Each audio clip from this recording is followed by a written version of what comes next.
Central Florida Salute YouTube. I'm your host. I have a United States Marine with me. He not only is a Marine, he's coach, and his name is Coach Clark Blake. And I think Eustis was the school that you did a lot of. Correct. Teaching, right? Stayed there, or taught and coached there for 32 years. Yeah, you have quite the story, my friend. I have notes about you here, and an article was in a daily commercial years ago by our good friend Keith Oliver. Yeah. Love Keith. Oh yeah, we love Keith. And we're going to start out going into the Marine Corps. You went into the Marine Corps in 1962, if I remember right. After high school, there was a program the Marine Corps had called Delayed Enlistment. And so another fellow friend, by the guy by the name of Bill Bettner, we went in on the buddy system and found out that the buddy system only lasted through boot camp. Because he went one way and I went the other after that. Yeah. But I still have contact with this guy today. He lives in Gainesville. I do get to see him on regular basis. Great. Yeah. But so you went to boot camp with him, but after that he went one way and you went another way. Absolutely. Yeah. We had all kinds of, one of the things is that I'm grateful for were a variety of experiences that I had in the Corps, which made it great. Yeah. Well, let's talk about your experiences in the Corps. You started out with Camp Lejeune here. Also, what is this highlight? You received the American Spirit Honor Medal as a top recruit. Yes. Top recruit for the Marine Corps? For the entire battalion. Oh, really? They pick one recruit. It's given by the Defense Department. And so, I was surprised as well. And the whole idea was, I guess, it opened up some doors of opportunity for me immediately. Mm-hmm. I got promoted to PFC. I was given the Dress Blues Award, which the Leatherneck magazine gives that recruit a set of Dress Blues. And it certainly was a big help in my military record. So this is your group here? This is the battalion, and that would be me there out in front. So the blessing of that was my mother got to see it. And that's Mom, huh? That was my mom. So who's the other guy in the picture? That's the commander of the base. You were at Camp Lejeune. Take me on a tour here. We get to Camp Lejeune. Well, from boot camp, a lot of training, I guess. Yeah, went to. They send you to Camp Geiger. I think it was maybe 6 weeks or so. You train there, and then you're given your assignment. And I went to 2nd Battalion, 6th Marines at Camp Lejeune. That's the home of the 2nd Marine Division. And so, really, my first assignment was I went on what they call a med cruise. little different than in some cruise ships. It wasn't umbrellas and cocktails. No, in fact, it was aboard the USS Chilton, which was an old World War II transport. And I can remember that vividly because the weather was horrible when we started out. I was seasick, throwing up, and it was just a bad start. But eventually you get over that stuff. And for 6 months, we had training exercises on Sardinia, Crete, like what they call pre-dawn attacks. Back then they still had the Mike boats where you had to go over the ropes on the side into the Mike boat where they circle around and then they hit the beach. But a funny story was we were having a landing on Sardinia and I was in the back of the Mike boat and we all had packs on, and so we hit the beach, but the front didn't go down. And the lieutenant said, over the side. So a motivated Marine, right?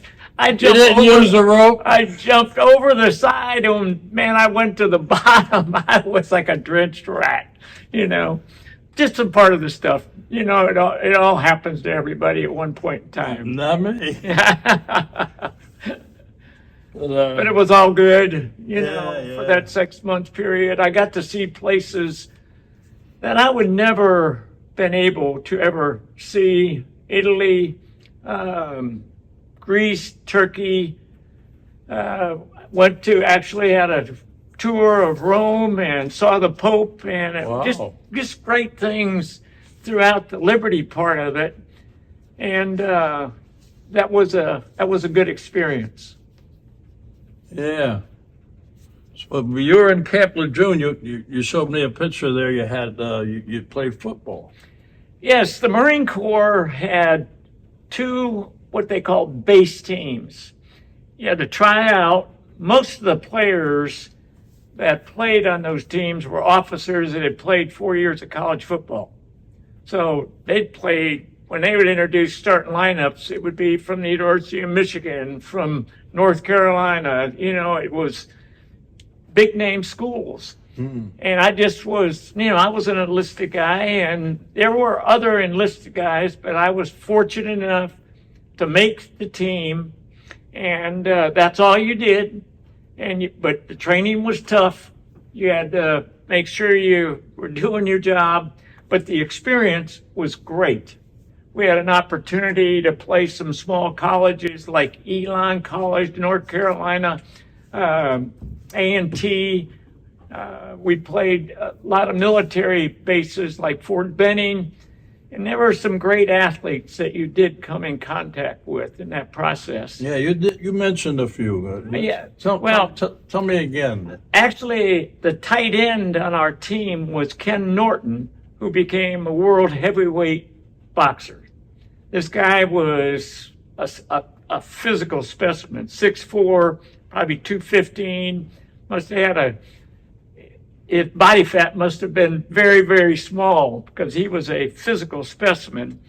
But also we played against people like when we went to Fort Benning, the starting guard was Pat Dye, who was the head football coach at Auburn for a number of years. I remember.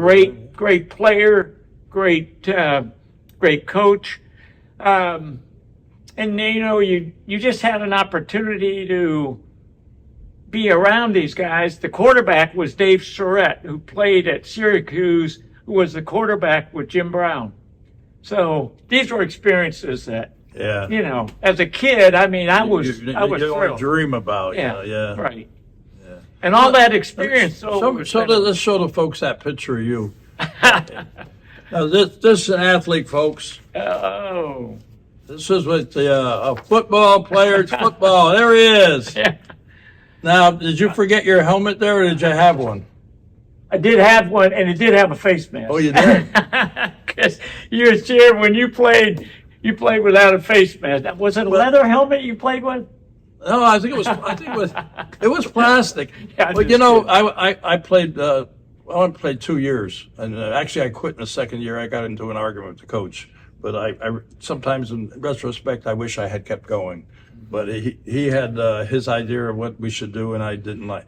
You know, we had to hit the tackling dummy head on with our head, and I was 155 pounds with the with the little neck, and I said, I was always told to hit him with the shoulder and put your head in front, Well, so anyway, I quit.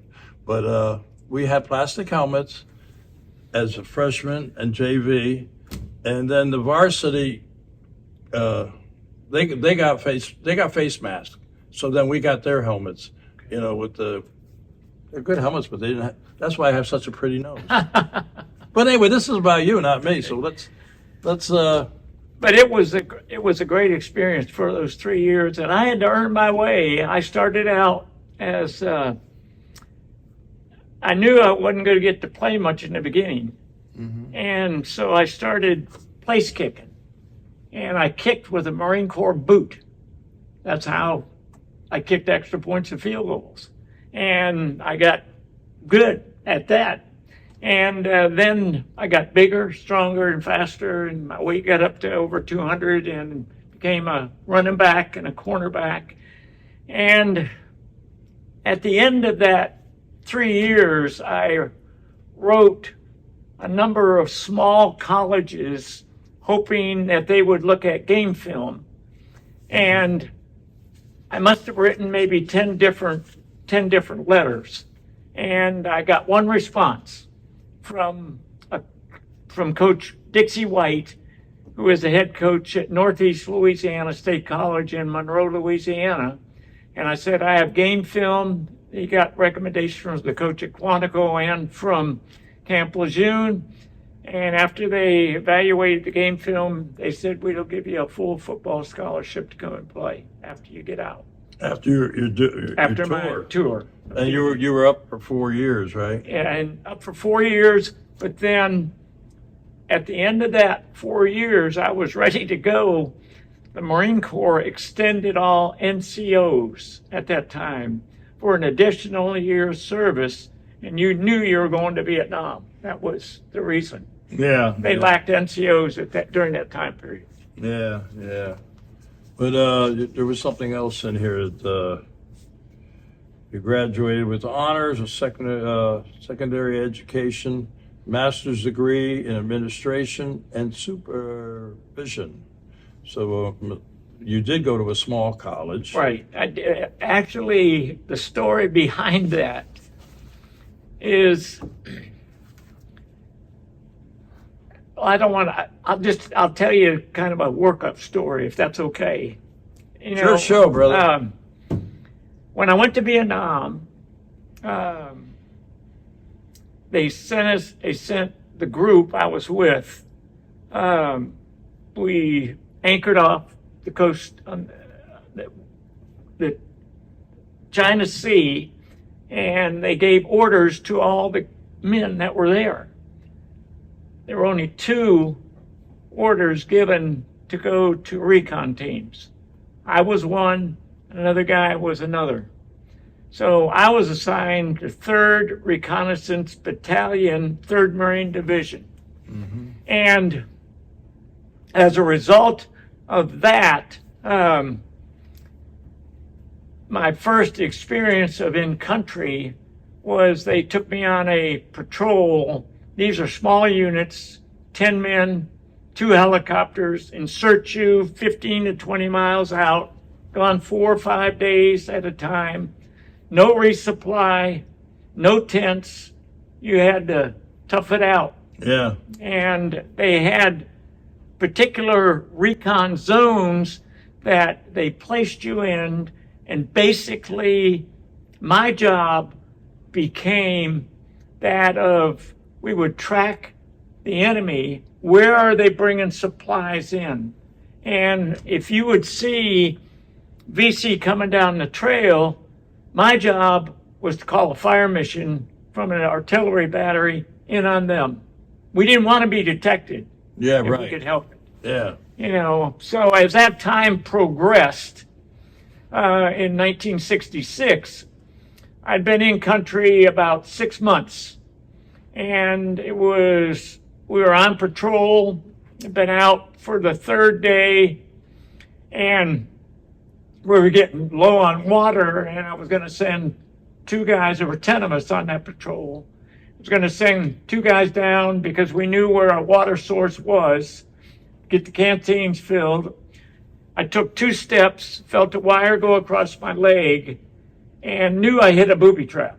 I mean, it's instinctive, you know, and I was ready to be flying probably all Saying over hello the to place. the Lord. Yeah. And it had a defective firing device. It was actually a Chinese communist grenade lodged between 2 cans, and when you hit the wire, the cans separate, and it blows immediately, you know. And the good Lord was watching over me without question, you know, in that experience. Boy, I'm glad. But before you went to Vietnam, and I know you went there twice because you told me that. No, just once. Just once? Yes. Oh, you got extended then. Yes. Yeah, okay, that's what's confused me. Right. Sorry. Well, what was, you had a 3-month deployment to Guantanamo, Cuba. Oh, yes. That's before Vietnam, right? 'Cause I don't Correct. like to- Before I don't like- Vietnam. This was Yeah. in 1963. Yeah. So what were you doing over there? Well, the Marine Corps had an assignment of walking a 20-mile length fence line that separated the Cuban communists from the Americans on this side. So it was a road, and every mile they had a check-in station. And there would be a person at every check-in station. So you would walk with another person just to make sure that there wasn't anything crazy going on. You know, when you'd get to the station, you would check in. They would check you in back at headquarters, that everything's good. Walk back, keep doing that for a period of time, you know. Yeah. Well, then too, that way there they knew that you were all right. Right. So you checked in. Yeah, and it was interesting because they had their soldiers on the other side. It was about a 50-yard open space, and we could see them, they could see us. Yeah. You know, in the process. Kind of like Korea. Yeah. You know, you're right. So yeah. That was 3 months straight duty, you know, and enjoyed it. So you did that. That was prior to going to Vietnam, right? Correct. Did you go from there to Vietnam? No, it was after I finished my 3rd season of playing and I was getting ready to be discharged. That's when the Marine Corps extended all NCOs. Mm-hmm. So when I got my orders, what happened was they sent me to Camp Pendleton to train guerrilla warfare for a month. And then from that, I headed to Vietnam. You know, so, and I will put this, that I was grateful for the assignment going to the Recon Battalion. Because I knew guys that went to a lot of the infantry units, and they got caught in some big messes, for sure. I was sent back to the main unit in Da Nang for several days of R&R. While at headquarters, you know where I'm going with it? Oh, I know where you're going. I'd been on 23 long-range insertions. Wow. Each insertion, you're inserted by 2 helicopters, 15 to 20 miles out. I was always briefed by a second lieutenant. His name was Lieutenant Swartz. Mm-hmm. He would give me the op order, and then it was my responsibility to give the operation order to the 10 guys that were going with me. And as a result of that, we had a certain area we had to cover. We moved every 12 hours, set up an observation post, and they would put us in places that we knew that they were hauling supplies, but sometimes it wasn't perfect. So we were just trying to track where they were hauling this stuff. And some were actual Viet Cong, which are way different than the North Vietnamese. North Vietnamese were tough fighters. They knew and were committed, to their cause. Professional soldiers. Yeah, professional soldiers. And so the last patrol after I tripped that booby trap, we set up our observation post, and it was towards dusk, and my radio man was looking through the binoculars, scanning the area, and he said, I see all kinds of movement in a particular area. So I told him to give me the binoculars, and I started looking, and it was a large unit, 30 to 40 North Vietnamese that were heading our way. So obviously, it was imminent that we were going to come under fire. You're going to be in a firefight. And so we set up our perimeter. We had a high point. We set up our perimeter at that time.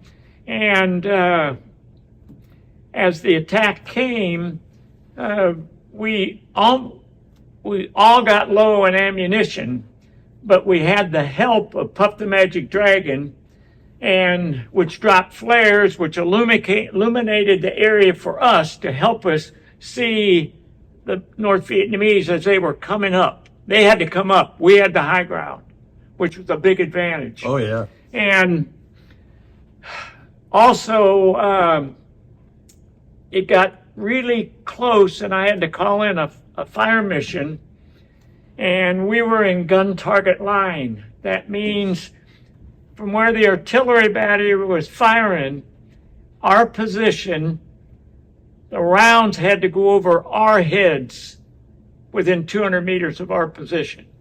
So you better make sure that the coordinates, that I'm sending coordinates, that they better be right or we're not going to be there. Yeah, I hear you. And they did a great job, the artillery battery. So once we were once we were evac'd out of there, and by the way, nobody got hurt.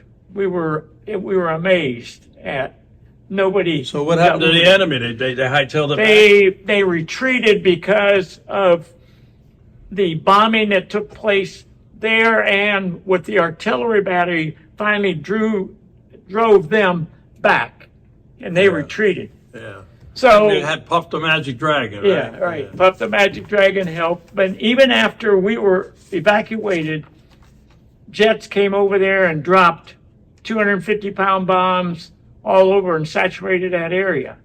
And so when we got back, the lieutenant said, I'm going to send you back to our headquarters in Da Nang for a couple of days of R&R.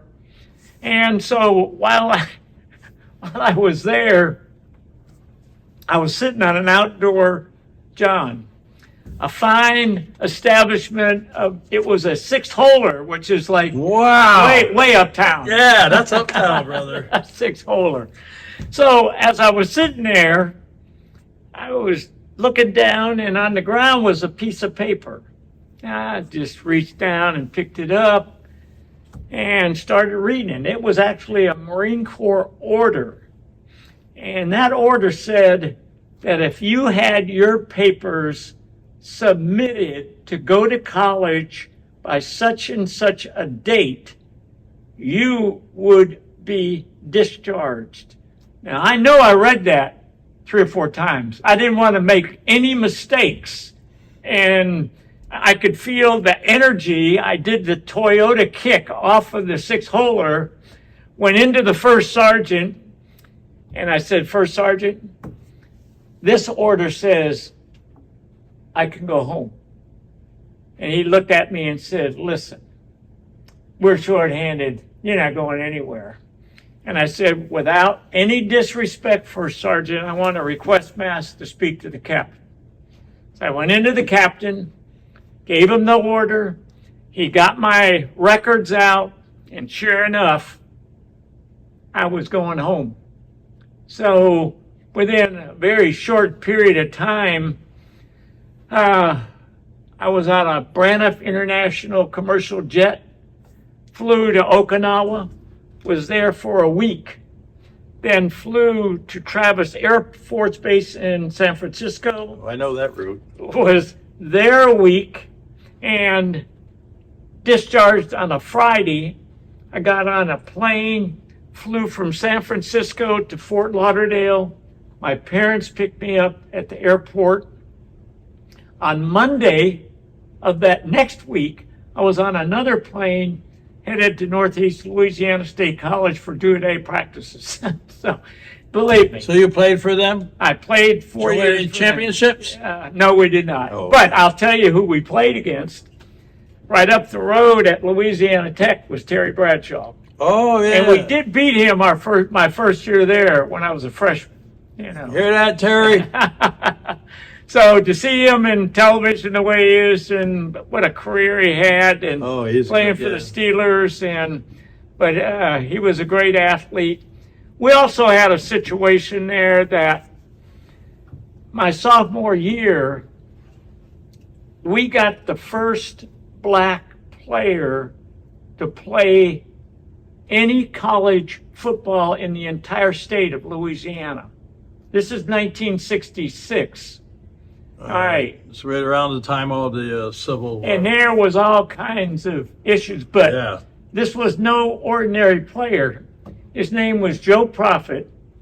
Joe was 6'1", 205 pounds basically, and ran a 9,900.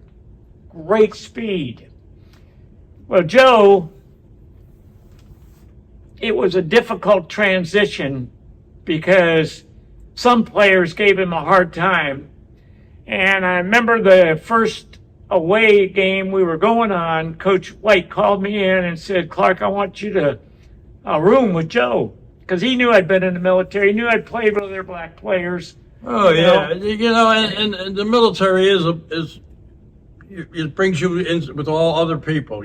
Brings all all kind of other religions and everything. Absolutely. But somehow the rest of the world doesn't figure this out. We all got to get along. Yeah. So I said, fine. Joe and I got along well. It was maybe 4 years ago. We had a reunion of the players in the 60s. Joe, when he graduated, was the first round draft pick for the Atlanta Falcons. Played in the NFL for several years before he had knee issues. He went on to open the first Burger King in Atlanta. From there, he started a telecommunications company and became a multimillionaire. This guy had a doctorate degree. I got to see him when we went back for the reunion, and it just was a special moment. Special moment. Yeah. Absolutely. Hey, listen, I don't know how much time we got left here, but you got quite a bit of stuff here, and you have this sitting in front of me. I don't know about this, the Navy medal. What is this about? Well, when I got out and went to school during my freshman year, I got a notification from the Marine Corps that I was going to be awarded the Naval Commendation Medal with a Combat V. And big surprise, I didn't have my uniform, but I went to Shreveport to the Marine detachment there where they presented me the medal at that place. And this is basically the citation that cites what it's Is that for. the medal there? Nope, this is the medal for boot camp, the American Spirit Honor Medal. And those are pictures of you at boot camp? At boot camp, correct. Yeah. And then that's basically telling my involvement and leadership to receive that particular Naval Commendation Medal with a Combat V. So the big thing I'm grateful for, Bob, is I am a man of faith. I see, and yeah. And you have quite the family, too. I have a great family, but all the time that I was growing up, in the 9th grade, one of my stepfathers entered a home on a Sunday and shot my mother twice. Oh. What would have killed me, but I was in church, and I was supposed to be home. And so that growing up years, they were not altogether easy. My mother did survive that shooting as well.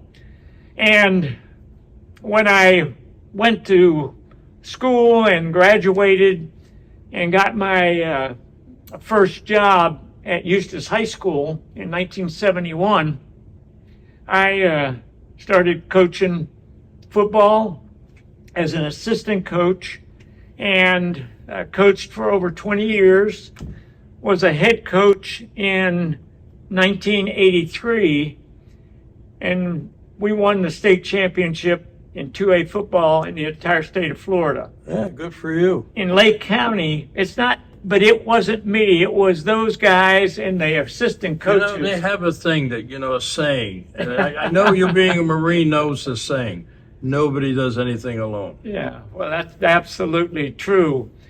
We had a great coaching staff, and we had a great group of kids. In fact, this past fall at the high school, we celebrated our 40-year reunion, and there was a two giant 4x8 pictures of two teams. One was the team in '83 that won, and the other team was in 1963 that won. Those are the only two teams in Lake County history to win state football championships. So that's quite a thing. Big Yeah. deal. Yeah. You've had quite the career with the school system. How many years did you teach? Taught for 32 years, and I wasn't I taught economics in American government, and I wasn't just an ordinary teacher, I don't think, but every Friday we played Jeopardy.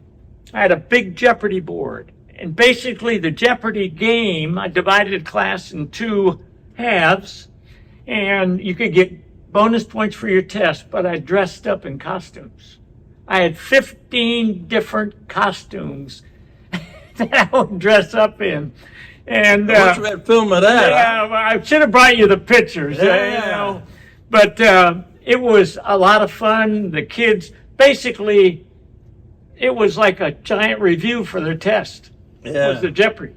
And so I was really blessed in that respect, and it was a lot of fun. I used to laugh at myself and say, "You're really a sick cookie to dress up this way." I'm going to tell you a little story since you're a teacher. One thing I try to do with this YouTube is honor, remember, educate, and really educate. Right. Because, a lot of people don't know anything about history when it comes to the military. But I used to go to the school system, and I'm from Oxford, Connecticut. And at my American Legion post, we would do education programs. So I would go and I would have a picture of a B-17. And I would hold it up to the boy and say, "Do you know what this is?" And on the back it said B-17 in big print.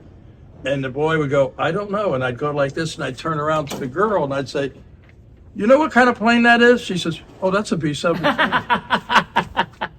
That does not surprise me. I had a lot of fun with it. I mean, I think educating can be fun. Yeah, it can Especially be. history, American history. I love American history. Probably the best thing that I did as a teacher was in 87. I had a guy that used to come in named Jack Prickett, local realtor. Oh, yeah, would- yeah. Jack would talk to the kids about what you needed to do to buy a home. Uh-huh. So Jack came in one year and said, let's make this real.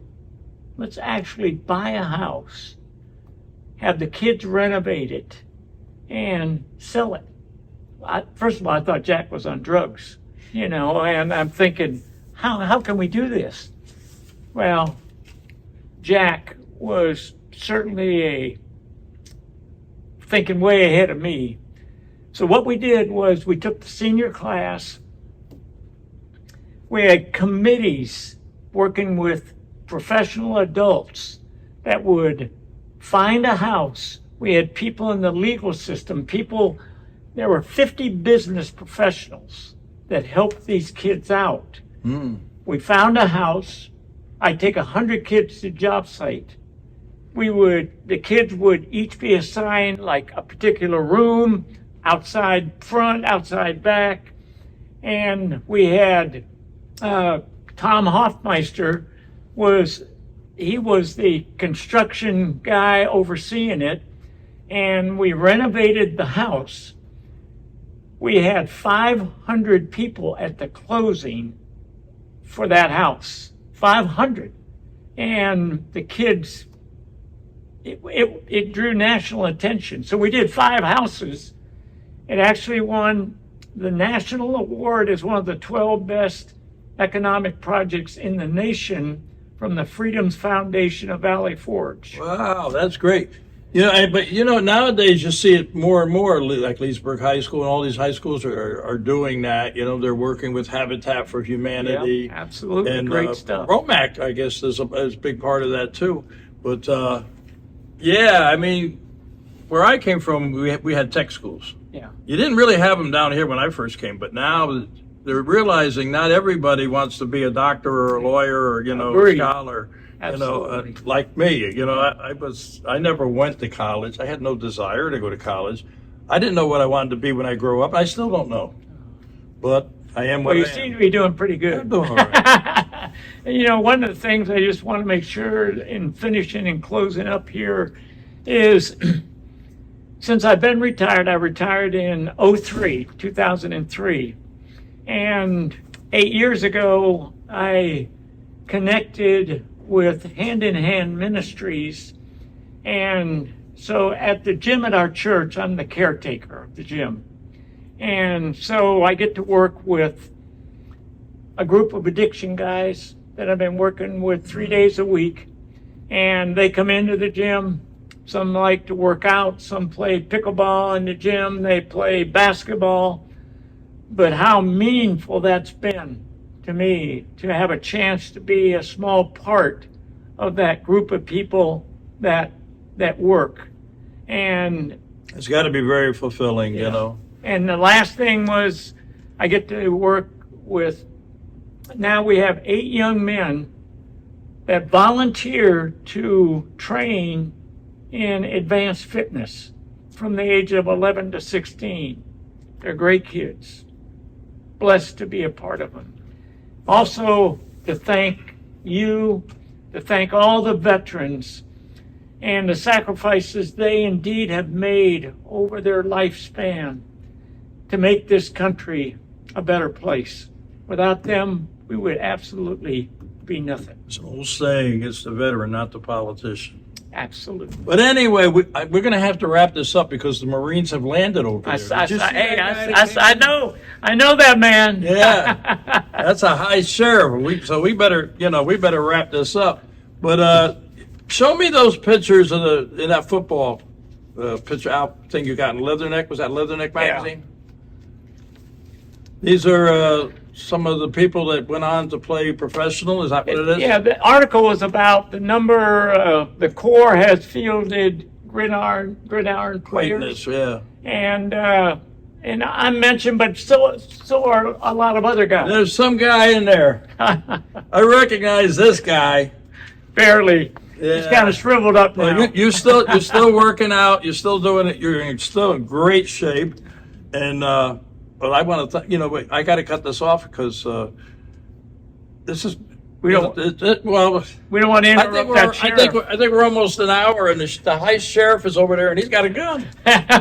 So Listen, thank you for the privilege. God bless you. Sue as well, to thank you in the I want to thank you for coming on, and I want to thank you for spreading your knowledge. And I'm hoping a lot of young people start watching this, and that's how they learn about what the military has done. But anyway, we got to go. All right. So We're going to do our thing we're here. going to do our thing right there. You ready? All right. All right. To all our veterans out there, active military and their families, we salute you for all you do. Till next time.